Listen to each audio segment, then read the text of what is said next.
स्पष्ट झालं, अशी टीका त्यांनी केली.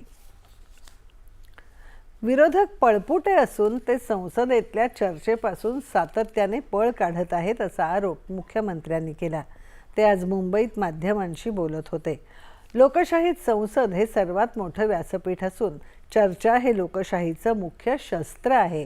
मात्र स्वतःचा दुटप्पी चेहरा उघडा पडण्याच्या भीतीनेच विरोधक चर्चेला सामोरं जाण्याचं टाळत आहेत, असं ते म्हणाले.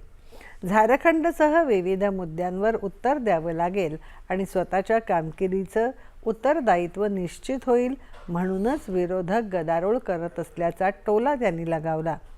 गृहमंत्री अमित शहा यांनी लेखी आश्वासन देऊनही विरोधकांनी सभात्याग केला. विरोधकांना तरुण, शिक्षण किंवा देशाच्या महत्त्वाच्या मुद्द्यांशी काहीही देणं घेणं नाही. त्यांना फक्त दूरचित्रवाणीवर दिसण्यासाठी गोंधळ घालायचा आहे, अशी टीका मुख्यमंत्र्यांनी केली. जर भारतरत्न डॉक्टर बाबासाहेब आंबेडकरांच्या संविधानावर तुमचा विश्वास असेल तर हिम्मत दाखवा आणि संसदेत चर्चा करा. तुमच्यात हिम्मत नाहीये. पहिल्यांदा त्यांनी बहाणा बनवला, अमित भाई येत नाहीयेत.